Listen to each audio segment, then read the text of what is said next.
So,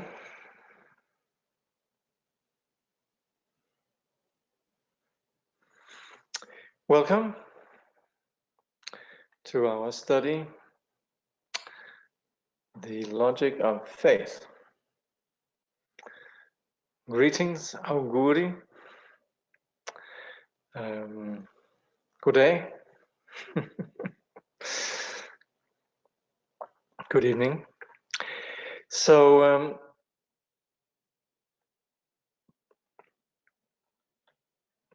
what we have here is an exceptionally clear work that touches on some very difficult topics, really, that we operate with in Buddhism.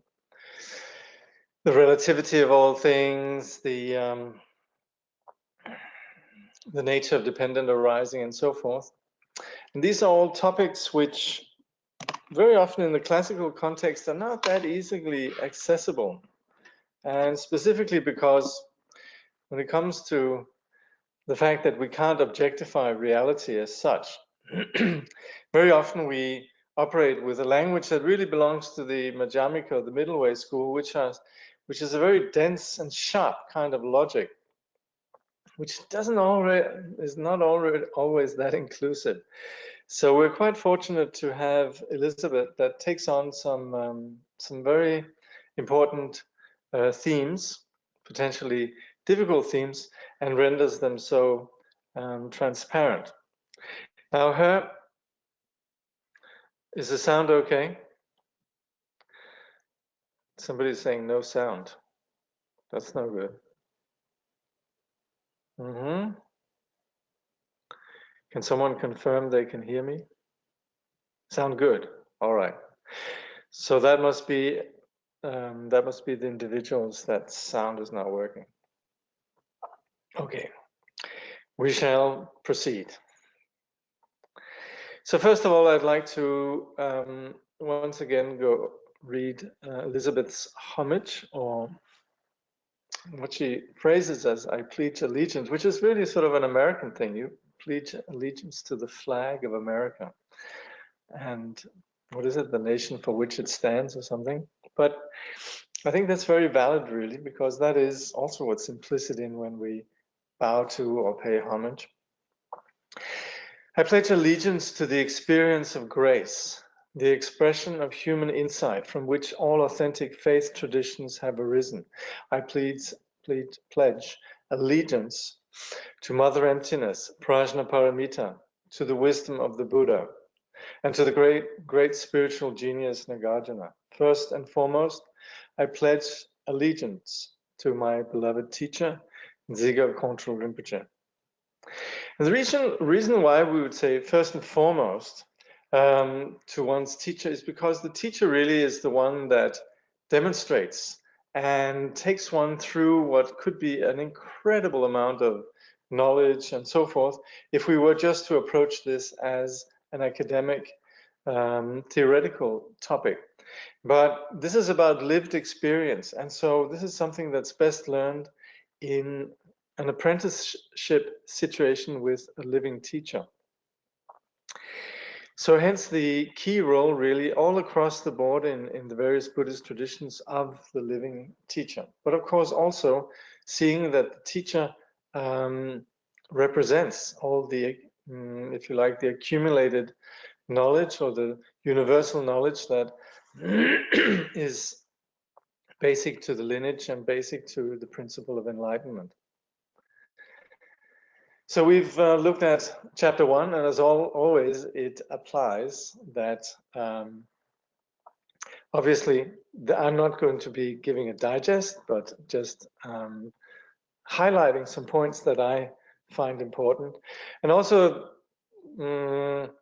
what's the nature of Elizabeth's book is also that it's chatty, in the sense that it's very compassionately embraces you within a context of commonly experienced imagery, phenomena, and general sort of themes that are common experience.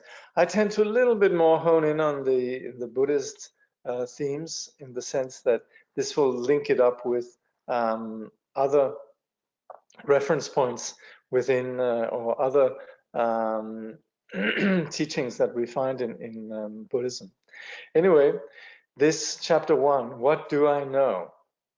And that's where we're going to be looking at what knowledge is. We very often think that knowledge is data. It's things that objectively exist that are not debatable. And what, of course, is implicit here is that, in fact, we all construct knowledge. We all come to knowledge with our particular optics.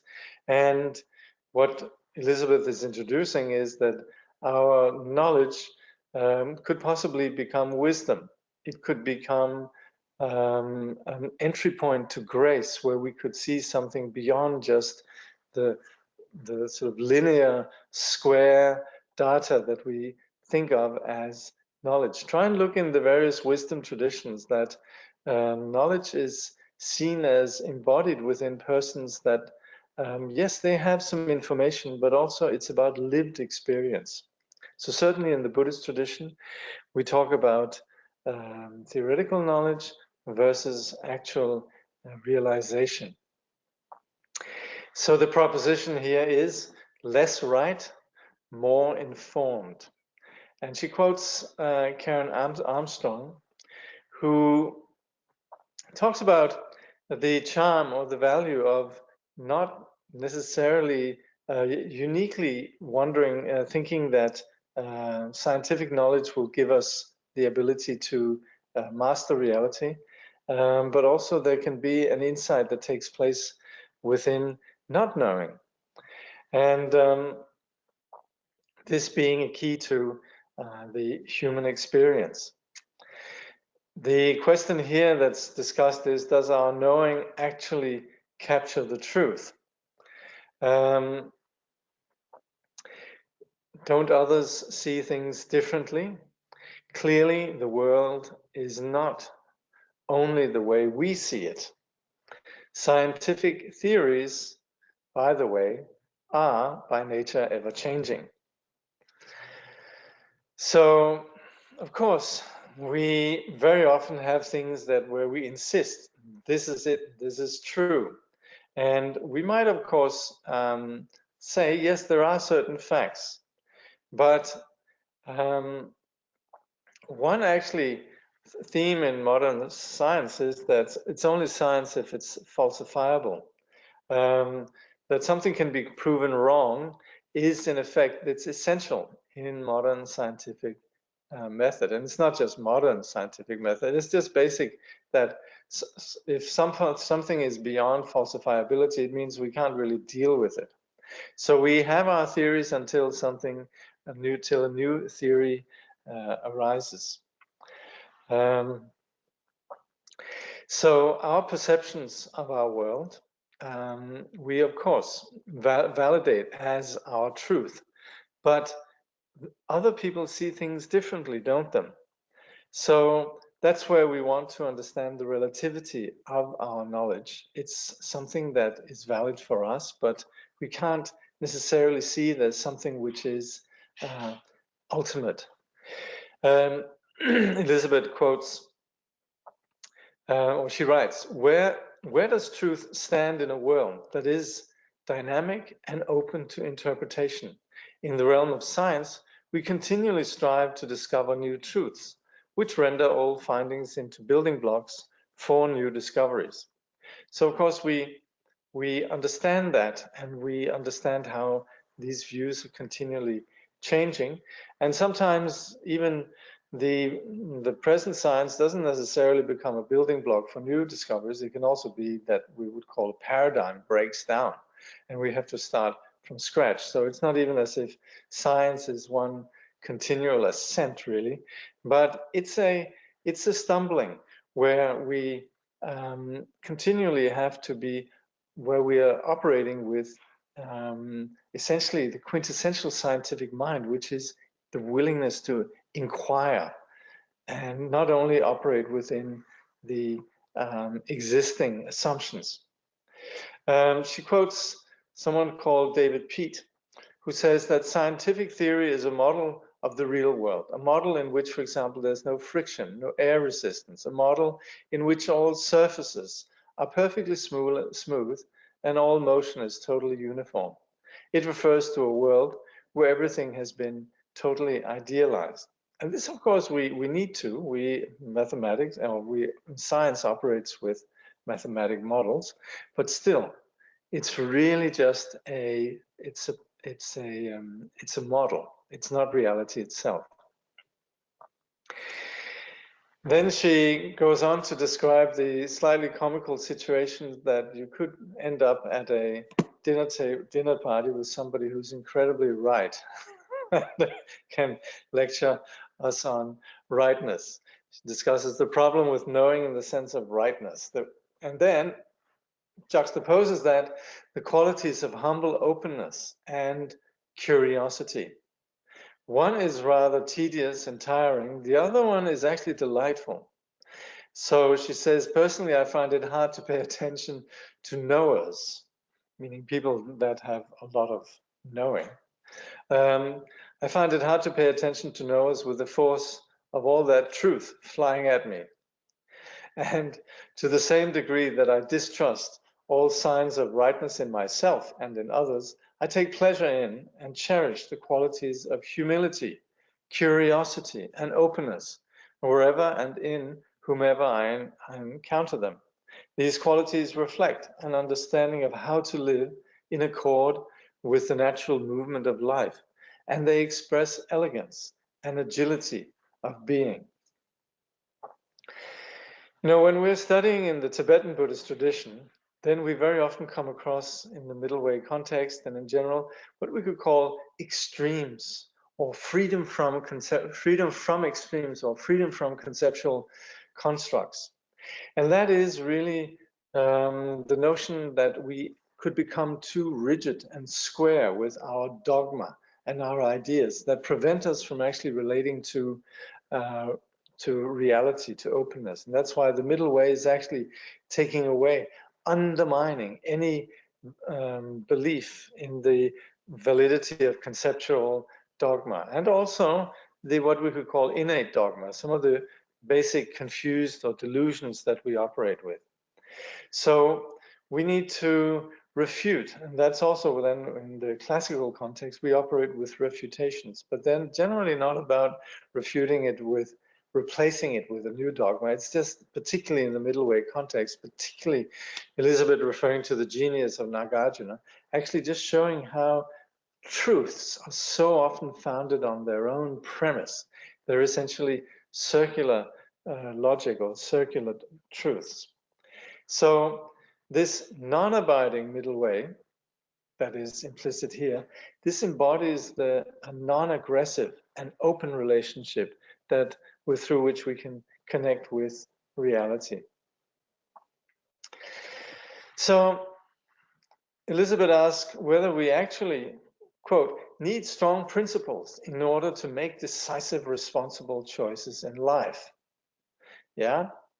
And we sometimes think that we really need that, and that we have to have some sort of solid ideas. And if these are relativized, undermined, maybe we'll be lost. There's the idea sometimes that if we understand the teachings of Shunyata, the middle way, we're too lost and it's all very airy-fairy and so forth. You often hear this sort of thing that's all very good, this Buddhist business, but how about real life? But of course, the real life operates from within this subjectivity that is navigating this so-called, other life or real life.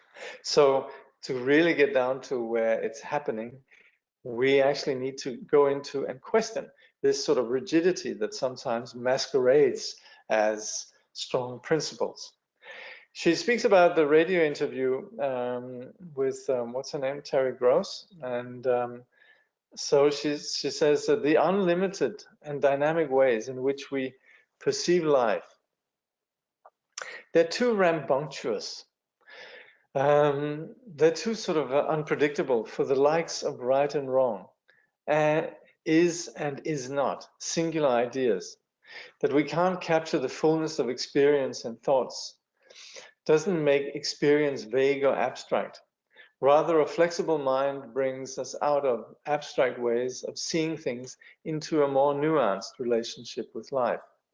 So she's just talking about how this interviewer can actually bring the most sort of unfamiliar context, make it relevant and interesting. And that's where we might have sort of reference points that are familiar, but we could actually, if we remain open, be mesmerized by and curious about other styles of life. And she also says it's not the very moments, is it not? The very moments that you give over to the mystery and movement of life, that you are able to experience your own brilliance. So we might think that we can only really navigate our life when we have principles and ideas and so forth to guide us. We might think we need to be in control. But in fact, the real brilliance is something that occurs when we're not necessarily trying to control. And this is also something that happens in meditation. When we practice meditation, we notice that it's not on the basis of a lot of reflection and ruminating and pondering and so forth that we arrive at genuine insights. It's actually when we let go of these. That's when genuine insight emerges.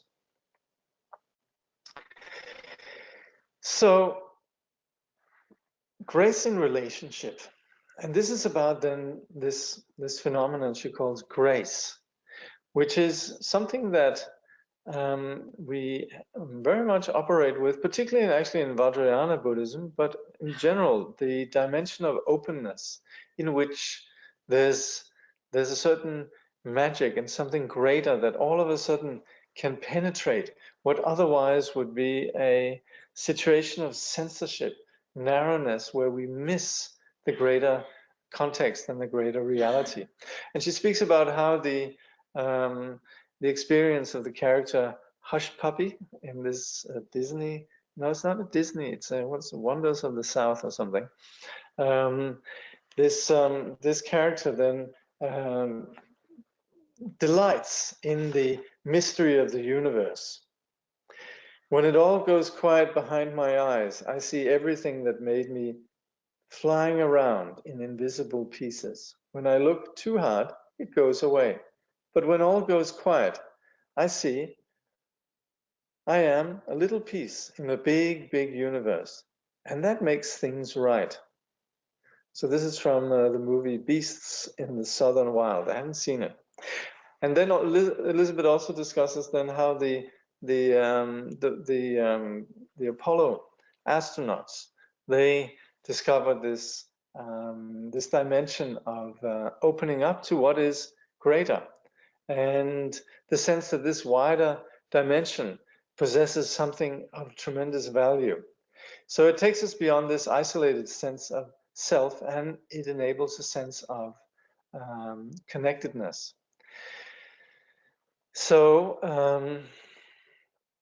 we have this awareness of the greater wonder and beauty that's associated with this awe, where grace can take place. And this is something that has to do with opening up, like we see, to something that's greater. It's a decentering of our self-focused tendency. Out of insecurity, we sort of sometimes retreat into a small place, connecting with something greater than anything else. This greater mystery of the universe is described in religions and philosophical systems. And we also have then methods have been developed to cultivate this insight. Often this comes with a sense of exclusivity, of being, quote, right. So we can identify this greatness in our experience, even though it defies language. It's a place of something that is overawing us, that impresses us, and it also is seen as being profoundly good.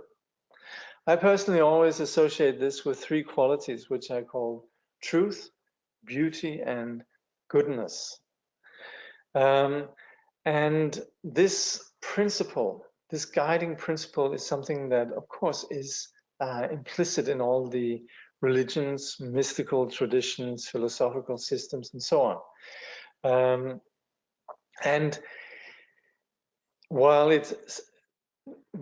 these systems very often offer methods to cultivate this insight, then very often there's a sense of, okay, this is how it's done. If you're apprenticing with one master, then yes, you do it the master's way.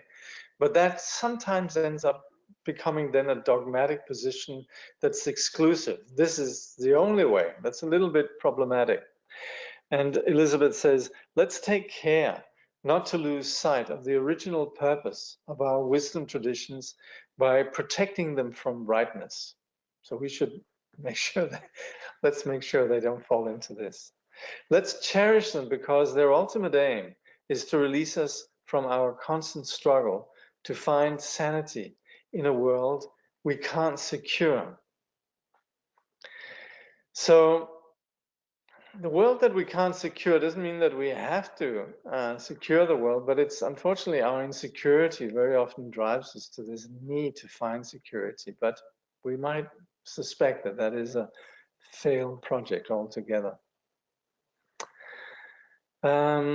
Someone saying, just a comment. I noticed the popular approach of creating the world you want can also draw on dynamics of control of self and environment, even greater than the need for this opening up to the wondrous in the unexpected.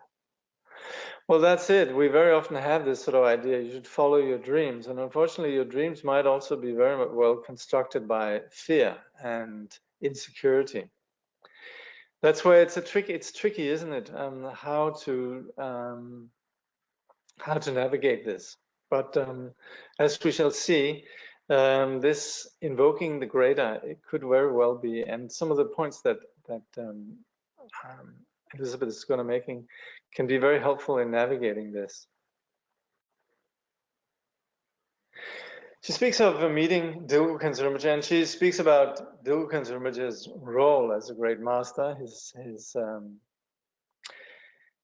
his qualities really as a great sage, his path, his journey in his life, and how he came to benefit many of us. And she speaks about how when she was in her early 20s, she met him, and Rinpoche was then in his mid 70s. It would be about 10 years after, about 10 years after this picture here was taken. This interestingly is taken when Rinpoche was on his way to the West for the first time. It's a picture by Matthew Ricard taken in the airport in India over near Darjeeling, where Rinpoche was leaving from.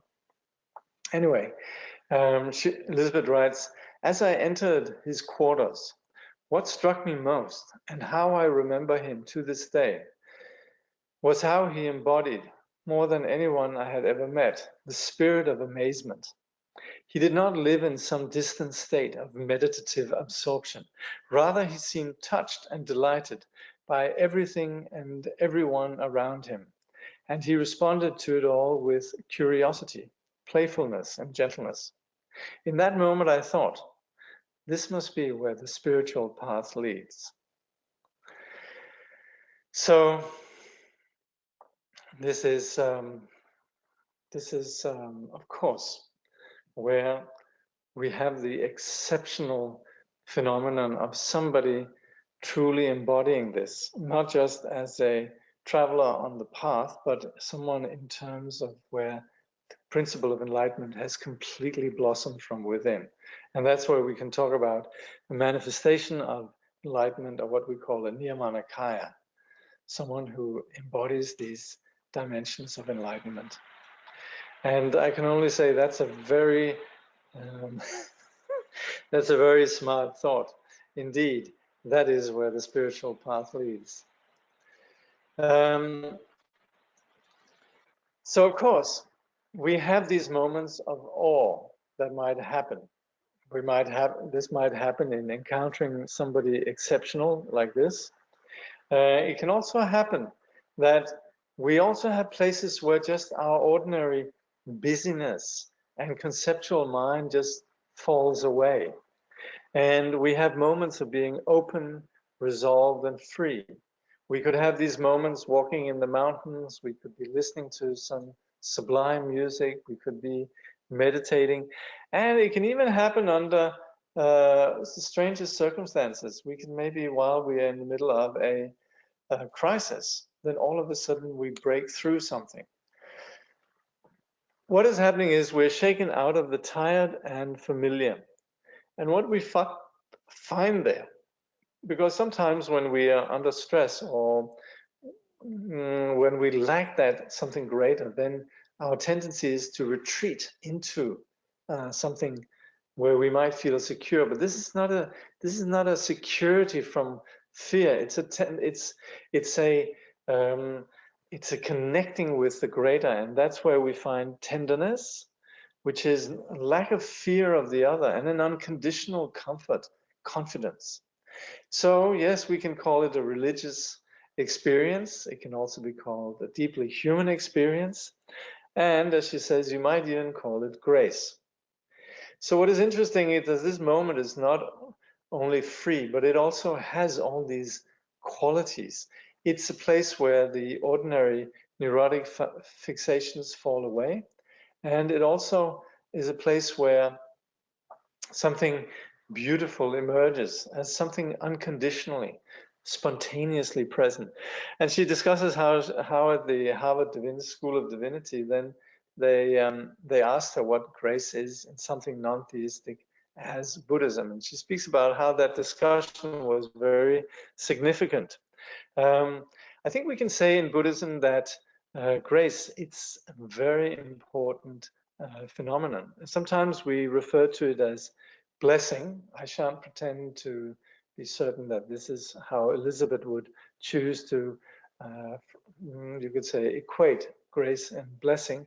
But certainly I think that this dimension of being open and so forth, that allows for something greater, that both eliminates confusion and allows realization, a condition where we're touched. It is something that connects us to this unconditional ground of our being. We can refer to this as blessing. We can also refer to it as grace.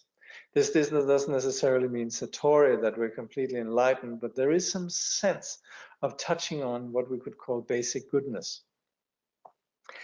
So Elizabeth also says that it comes from being connected and from, quote, from finding your place in relationship to the world around you. And she says, it may appear that it takes an extraordinary or sacred external event to evoke an experience of grace. But your very ability to recognize something outside yourself and see its value forms part of the equation of grace. And I'd like to just stop on that, because that is really an important point, that we can recognize it, that we can see something outside ourselves as, you could say, evoking that greatness. That is because the disposition for that lies within ourselves. Otherwise, we wouldn't have the objects. So seeing something great outside ourselves, rejoicing in it, appreciating it, that in fact is a reflection on ourselves. The qualities of appreciation and humility, she continues, which arise as natural expressions of your own mind, are no less sacred than the objects that arouse them. To be touched by the beauty and pain of life, rather than trying to live around them, creates grace. So again, this is a interdependent phenomenon. There is I think here actually, Chogyam Trungpa's translation of the word tendril, which actually does mean dependent arising, he would sometimes refer to this as auspicious coincidence. Everything leans. And this, as we saw earlier on in Elizabeth's foreword, this is a theme that, a term that she uses for dependent arising. Remember the what's it called, the A-frame, the roof, that is neither one nor many. And to start off this discussion, then she talks about modern science. Of course, it goes through changes and so forth, and particularly also in terms of modern science,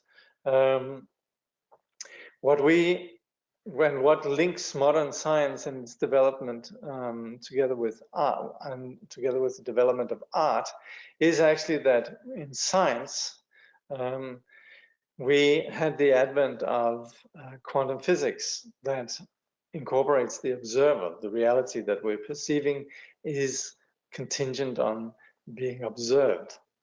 And that presence of the observer is also then something that we find in the Impressionists. And Elizabeth describes visiting Grand Palais and an exhibition of Monet where she identifies how Monet's appreciation for the object is not about trying to capture the object as such, but so much about celebrating the perception, the subjective perception of the art. So we should, in a way, humbly acknowledge that we cannot say anything absolute about our world without there being an observer. So in this way, our world exists in dependence on relationship. The way that we interact with the world is what determines its nature, or the perception of the so-called objective. So we find in the certainly in Nagarjuna and also in the Sutra of Dependent Arising and also the rice seedling and so forth, sutras that speak about dependent arising, we say, or the sutras say, and I think she refers to it as the Buddha said, but this famous saying, this being, that becomes. From the arising of this, that arises. This not being, that becomes not. From the cessation of this, that ceases. And this is very profound because this identifies then the conditional nature of all our phenomena. This is then, and drum roll, this is the natural principle, which is called praticca samutpada, or dependent arising. Gosh, I think last time somebody asked me if I could find out the Sanskrit etymology of this. I confess I've forgotten to do that. But certainly in Tibetan, tendril means something that's connected through, well, what she calls leaning, something that is connected through connected through dependency, dependent arising. Tenching Dreljung means arising through the connection of supporting elements. So Buddha demonstrated dependency, and she quotes this sutra then talks about these what's called hay that were reeds leaning on each other. So, and there the Buddha talks about the dependency with these leaning reeds. And in fact, this is universal. Everything exists by virtue of something else. This is the nature of the dynamic reality that we experience. Things arise in relation, they fall away in relation. Everything from the smallest to the largest is in relationship. Phenomena are created in relationship. They cease in relationship. This applies to matter as well as consciousness. We can see it in the outer world and the phenomenal world, and we can also identify it within our own subjective experience. And then Joanna Macy also identifies how anything exists in relationship. And Joanna Macy is a friend of Elizabeth, I gather, and someone who's an ecologist and also a Buddhist practitioner that has written about this. She's quite well known, is well known in the context of, I think, green ecology and so forth, and also Buddhist ecology. Now the thing is that we would want to understand. The point of this is not philosophy, but it's more that we need to, this is supposed to take us out of a delusional assumption because our experience, and that which drives our suffering, is an experience of separatedness when we fail to see that ourselves and also phenomena out there exist independently. We fail to see that we construct ourselves in relation to other. And it's from here then that we perpetuate. We have an initial confusion that thinks I as different from the other and phenomena as independently existing. We fail to see that. And once we have that going, then we begin to apply this notion of absolute, me absolute in relation to objects. And with the likes and dislikes, then we perpetuate the drama around me, the pain of me. So that's where we perpetuate samsara, where we perpetuate suffering. The Buddha pointed out that our attribution of solidity is a mistake. It's groundless. It's not just that it's not nice or it's bad, but it's a flawed assumption. It's delusional. We'll be discussing delusion. So the thing is, phenomena, ourselves and objects, they do not have any inherent existence in the sense that they don't exist independently from their own side.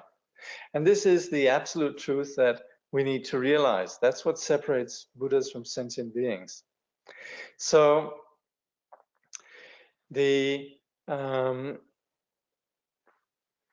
so of course, right now we're more talking about on the relative sense, but we would want to approach this from the discovery then how our phenomenal world does not have any inherent existence. And so it's not as if when we have a phenomenon that there's something that is more real than others. Everything operates within this web of dependent phenomena. So we should not just take the words of the Buddha or any authority's word for this. We can see for ourselves. Do things possess their character from their own side? Does this table think I am a table? Is there anything intrinsically tabled about the table? And likewise, also the way that we're perceiving things, the way that we attribute solidity to things, the way that we do that is what shapes phenomena. So the question is, do things possess their character from their own side? And she then speaks about how this toothpick is long. You have a splinter, a wood splinter, she first talks about, and then you have a toothpick, and then you have a twig or a branch of a tree, right? And I remember actually, I remember once listening to Elizabeth speak, and she actually brought along a branch. She had a stick and also a tree branch to make the point. And of course, if we look at the drawings down here, let's say the top one here is the splinter, but next to putting the toothpick next to the splinter, then of course the splinter looks small and the toothpick looks big. Then we put the toothpick next to a branch, and then the toothpick looks small. Now all of this is true. We could say, yes, that's a small toothpick. Can you hand me the toothpick over there, the small toothpick, right? We use that, and it's valid. And also, if we look at the two gentlemen standing here, let's say two accountants disagreeing strongly, and one is saying, hey, wait a minute, this is a number 6. And the other one says that it's number 9. Now we can establish us from the outside, this thing here does not have an allegiance in one way or another. It's not as this phenomenon that they're both pointing at is more 6 or more 9. That is the discovery that phenomena do not from their own side have some intrinsic value.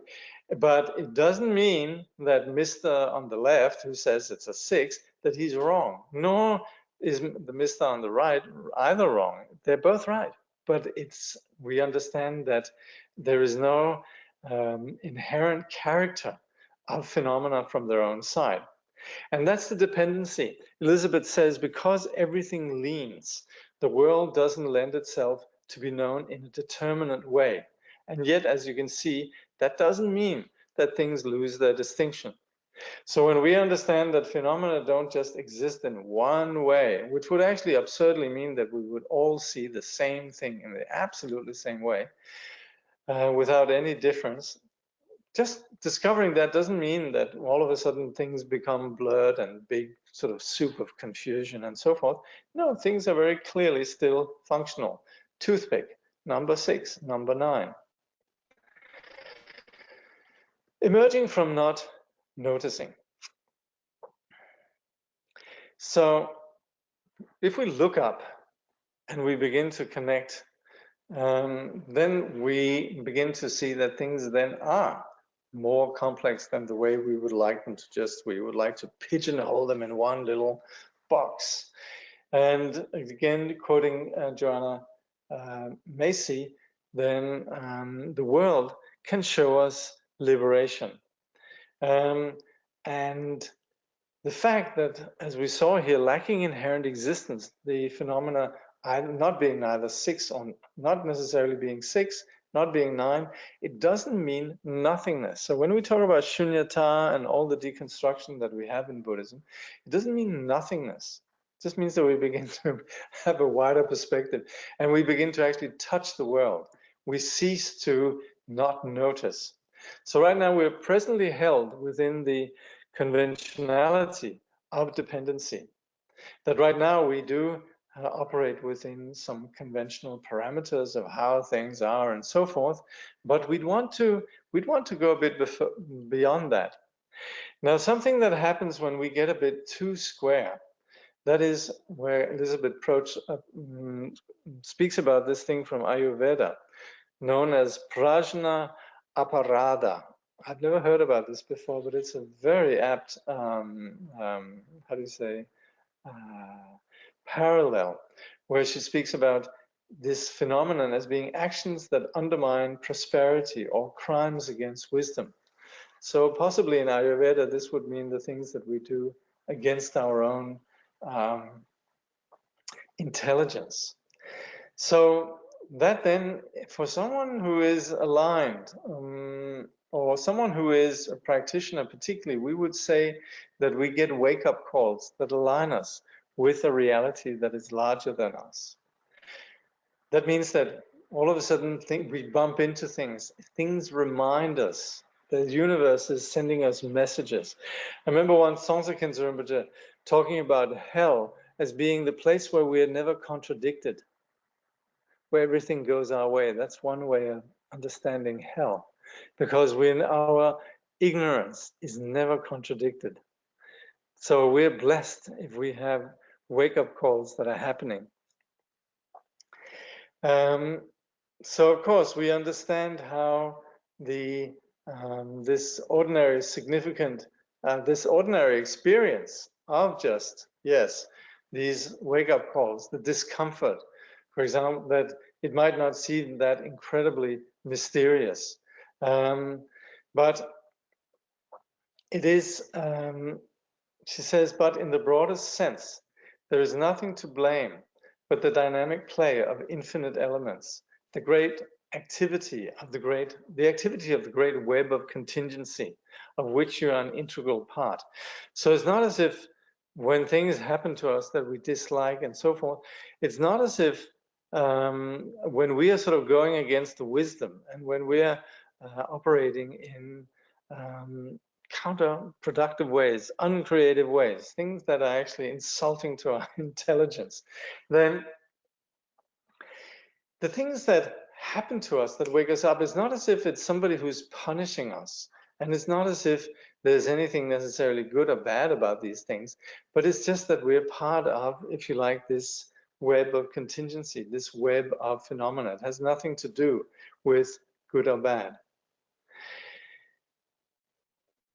Now, taking that emerging from not noticing into a dimension of practice, she says, once you understand that this world of appearances and possibilities is not limited to the way you perceive it, you might not get so hung up on your own truths. Now, that is actually what we do when we practice meditation. This is a little bit actually this is, you could say, how do you say, it's almost like a cue for vipassana, that we don't get hung up on our truths is the way that we practice meditation. When we're practicing meditation, this is the time where we let go of our ordinary preoccupations and rigid positions and storylines, narratives, and so forth. So that's where we begin to open up. This is in fact what vipassana is, emerging from not noticing. And that's where we let go of these so-called truths. You might see firsthand how widening your lens works against your habitual tendency to shut down around anything in a fixed or determinate way, and how this leads you toward a less reactive and more responsible approach to things. So this widening of the lens frees us up and enables us to be less aggressive. Again, this is something that is about the nature of this vipassana, is not about us doing something in a particular way to get into a state, but it's more about us beginning to see clearer and not necessarily having the insecurity that wishes to control. And in this also, this lack of insecurity also leads to being more gently interactive. As you trace how your choices and attitudes shape your life, you gain keen insight into the subtle yet vital patterns that influence your experiences of suffering and freedom. And this is, of course, where we appreciate that the place that this is taking place is in the main field of our research, which is our mind. We're not doing this in terms of reading books and, no, it's about us beginning to understand the dynamics of what brings suffering, what brings freedom. A little bit about the second one, which is about the habitual tendency to shut down. And that's an important point also that Chogyam Trungpa very often stresses, namely that ego, in that the ego actually does not exist. There's an insecurity of that confusion, a basic knowing the hoaxness of the hoax, the sort of self-consciousness of this confusion that tries to consolidate itself through stubbornly perpetuating and hanging on to its ignorance. And that's where the habitual tendency to shut down and even the reluctance to engage in spiritual practice in the sense of emerging from not noticing, the reluctance to do that is in fact the ego, again, that wants to consolidate ourselves. Elizabeth says, how we strive for happiness needs to be deeply examined because the way we live our lives is often at odds with our deepest intentions. And this is also something that we see so often in the classical teachings, that the sentient beings, despite wishing happiness, they practice actions that, instead of bringing happiness, bring suffering. So we would say their intention and their action are at odds. So what we would want to do, and the possibility here is that we want to open up and we want to dissolve this ignorance. And with that, we begin to have a more tender relationship, a non-aggression with the world around us. We forget the wider perspective of sensing the world around us when we're living then at odds with our intention. Awakening from this self-absorption, the barriers between us and our world dissolve. And that is, of course, what we're doing on the path. With this looking up, we emerge from this self-absorption. And the qualities that emerge here, they have less to do with our self-consciousness and more to do with an awareness of the other. Kinship and tenderness begins. Now, this is all something that comes from beginning to look up. By observing interdependence, we emerge from the complacency of not noticing. This is what's implicit in interdependence, dependent arising, praticca samutpada, and so forth.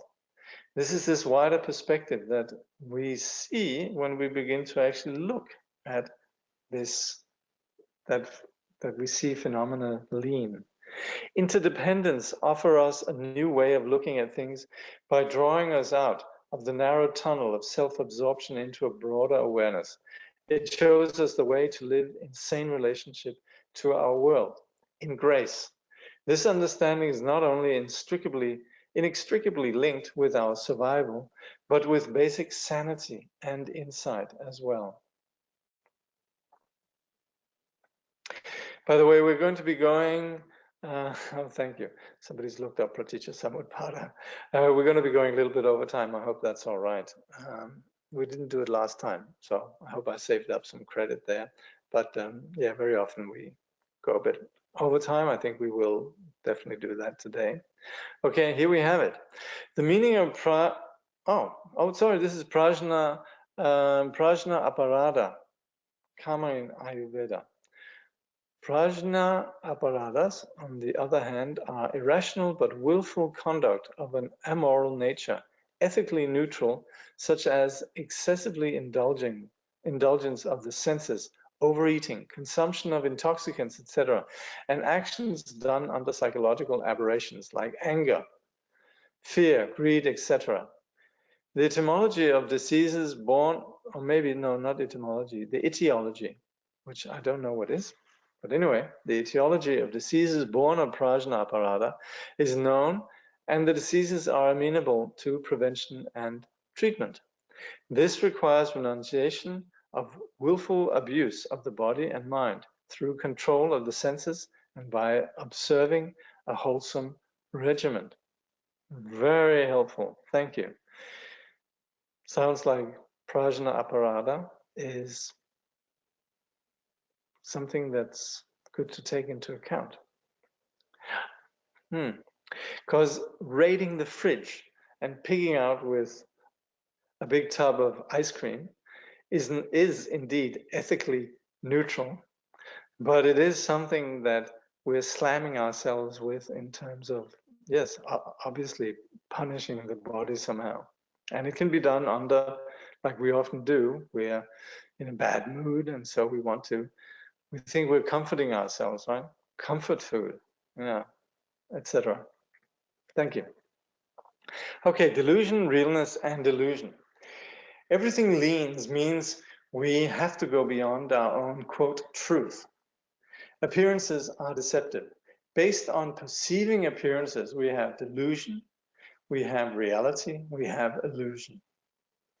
These are ways of labeling how the reality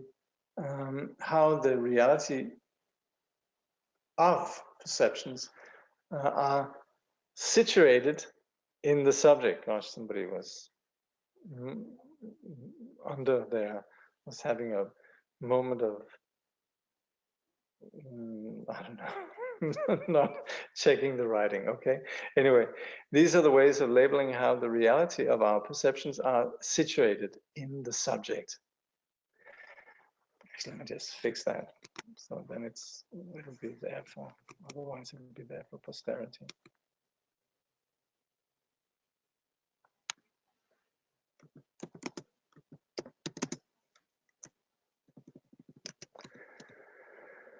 How the reality of our perceptions are situated in the subject.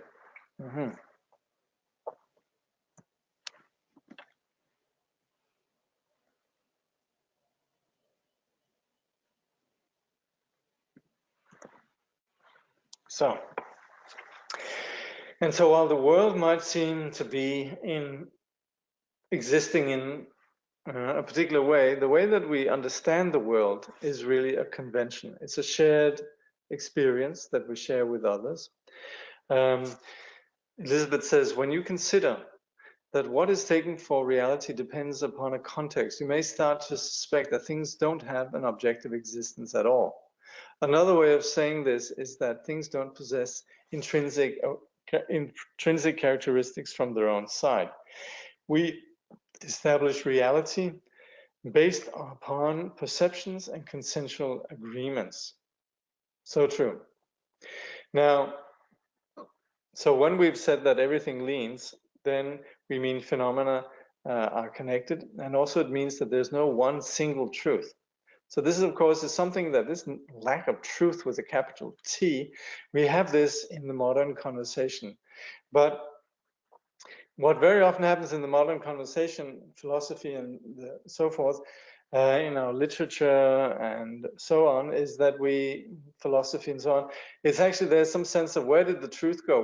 We've thrown out truth, you know, and while our deconstruction then is valid enough, then we throw the baby out with the bathwater, because then we also think that once we've taken away a certain absolute dimension of truth, we no longer have any truth. We ignore that there is a consensual, conventional, and immediately experienced truth that applies within a very relative place.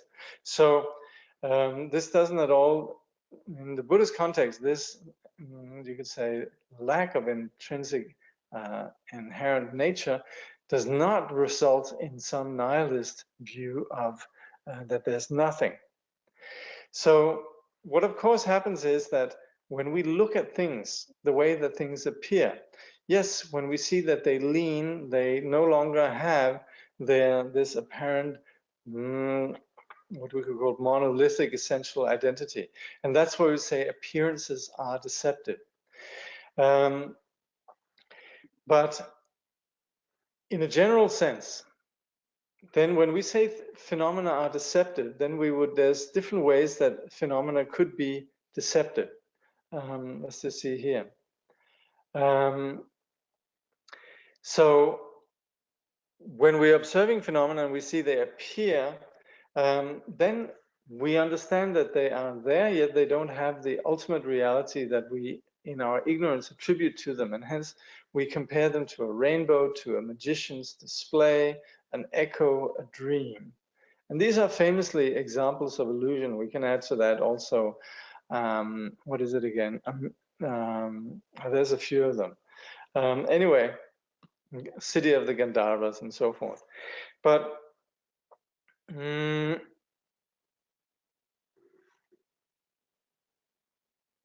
so in the context of these teachings, illusion refers to seeing through appearances by recognizing their interdependent nature. Delusion, on the other hand, refers to the misapprehending things to have an independent reality from their own side. It is important to be able to make a distinction between the nature of things and the way in which they appear.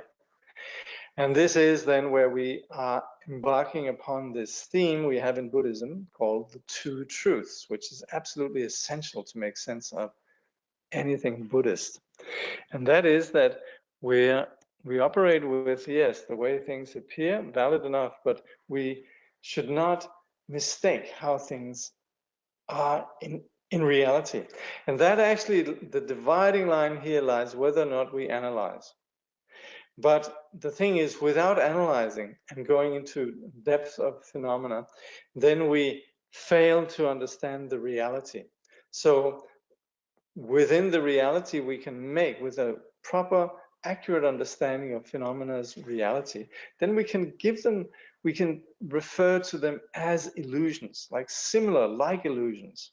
Yet, to mistake their appearance for their way of being is then the delusion that is samsara.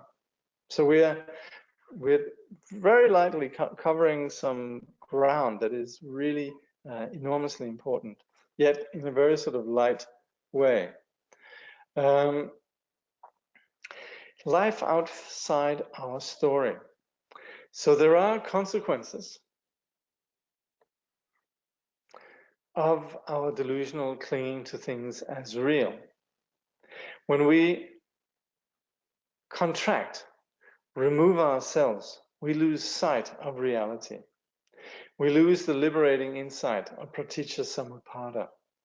This loss of connection is dukkha, or stress, suffering. We can get stuck in this painful condition. So the thing is that when we're caught up in the way that we react to things, in the way that we get stuck in our expectations, in our likes and dislikes, and all the emotional upheaval with either things not coming the way we want them, or not being able to hold on to things that we like, and so forth, then we could very well withdraw into this traumatic condition. Now, of course, this can be in a greater or lesser way, but it comes from this not really wanting to be able to come to terms with the reality of our situations. So sadly, we begin to get stuck in a particular reactive pattern. This can be in a small way, but it can also then, as Elizabeth addresses, it can become something quite big. Trauma can become part of our beliefs about ourselves. These beliefs, in turn, shape our perception of the world. With the view of dependent arising, we can question these beliefs.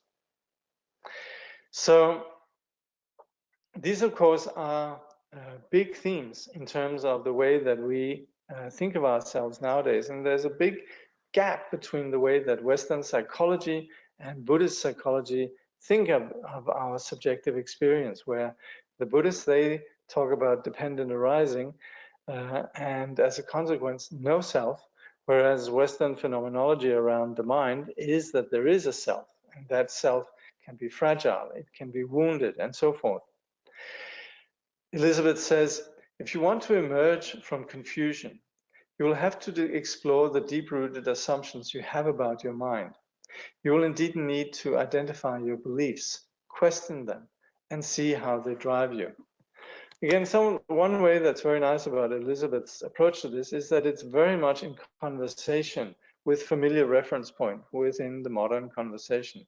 So this is not as if you're being exposed to some dogmatic position where somebody says there's no self, and that's it. If you're good Buddhists, then you will know that there's no self, and so forth. And of course, that's not it. It's complex in terms of how the modern person experiences this. So she very gently sort of takes this conversation through with an awareness of how we see things in the modern world. And she says, in a sense, exploring your beliefs can be compared to venturing outside the security of your home and see how the world works.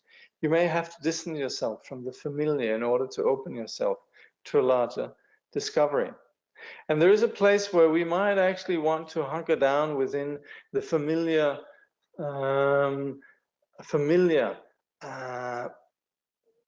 place of feeling upset and alienated, and we close ourselves in. This is the proposition that we could actually get out, look up, and see into a much greater horizon. She says, when you begin to flirt with the idea that perhaps there is life outside your story, you may have the liberating insight that however stuck you may feel and as dark as things may seem, stuckness is not even a possibility in a world whose only reliable characteristics are movement and change. In fact, when you pause and look more closely at things, you may discover that all these beliefs that seem to haunt you and cause you so much grief actually share one spectacular and redeeming quality. They are not true. In other words, you are not doomed.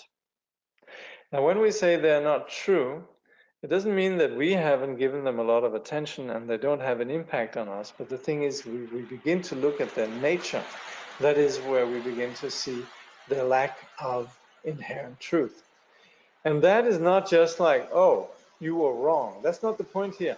The point is, this confusion is removable. And as a consequence, we are not doomed. We're not stuck. See if there's any questions. Hope the rain is not too hope the rain is not too interrupted. It's a good thing. Happy ducks. Beyond appearances, don't let the appearance of things outshine their nature. This is a quote from Siegerkonferenz. So we lose ourselves on the surface or light of appearances. That's where we fail to distinguish between the way that things appear and the way that things are. The way that things are, the underlying reality that we miss is the actual nature, which is shunyata, which means that a bit like nothing can be grasped, nothing can be objectively held. But we solidify, we begin to, and she gives this hilarious example with our roommate who's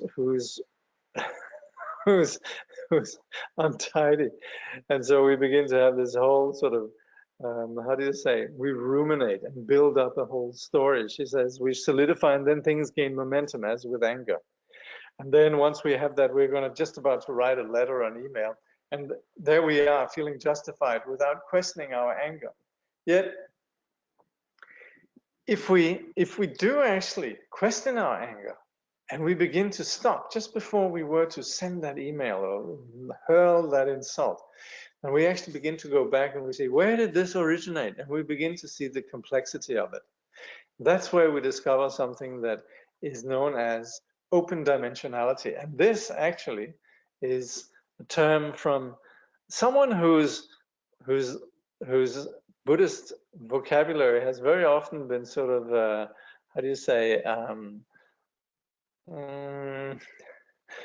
been found rather, how do you say, overwhelming. Namely Herbert Günther, whose translations were famous for their sort of, to use his own word, lack of perspicacity, meaning they weren't that easy to understand. In fact, somebody, I think, invented the Günther. On the web, you had a Günthersaurus, which was a whole sort of dictionary about Günther's terms. But he did, when it came to the term shunyata and also other terms, he was actually, he was good. When it comes to shunyata, he translates this as open dimensionality. That's a very good term. It means that it can't be held down in some objectified, limited way. So Elizabeth says, you may encounter open dimensionality. For example, when all of a sudden you see the ridiculousness of your own self-concern and burst into laughter, or when you see the irony of a painful situation, and it reminds you that life, something or other, I'm trying to just find that. Who made this?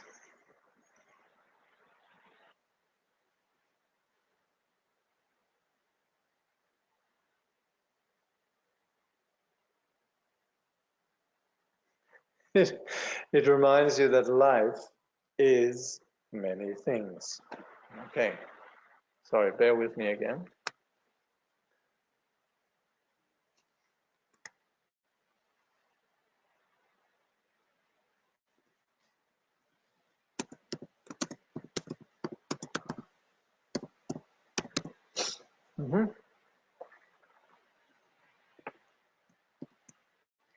Okay. So actually Longchenpa has something also about, where he says, when you realize that all that appears and exists, in fact, is just the display of an open expanse, having nothing to do with good or bad, you might burst out laughing, something like that. And also, Elizabeth says, the notion of open dimensionality challenges the assumption many of us have that the quality of openness is vague, directionless, and impractical.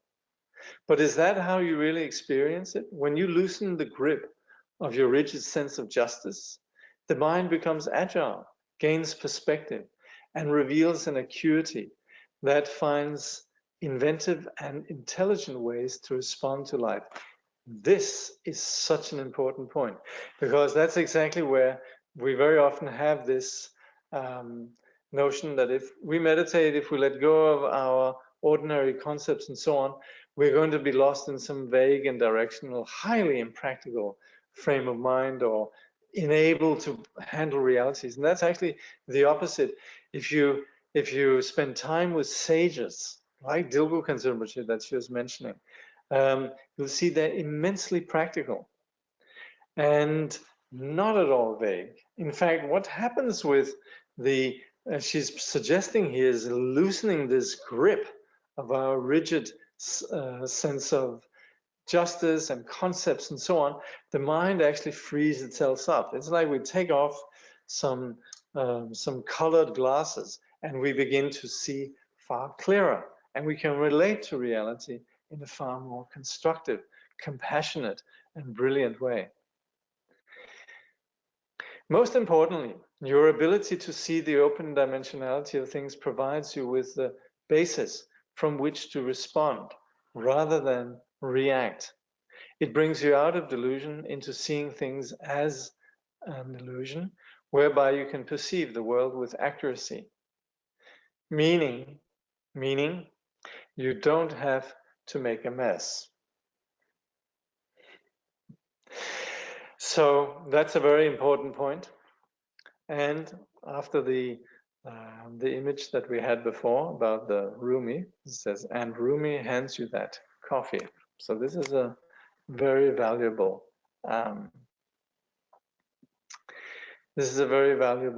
insight to understand how this open dimensionality, this recognizing praticca samutpada, that takes us beyond the delusion of appearances as solid and into the understanding the illusory nature as leaning. And sometimes we also in Buddhist talks say the unity of appearance and emptiness. We'll be getting back to that, I think. But anyway, this insight enables us to interact with the world in a compassionate and skillful way.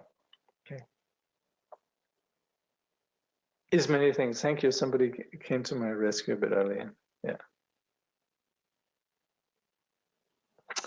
Okay. I think that's it. No questions looming. Okay. Next time, please read chapter 2. By this positive action, may all beings perfect the accumulation of merit and wisdom and attain the two supreme kayas, which arise from merit and wisdom.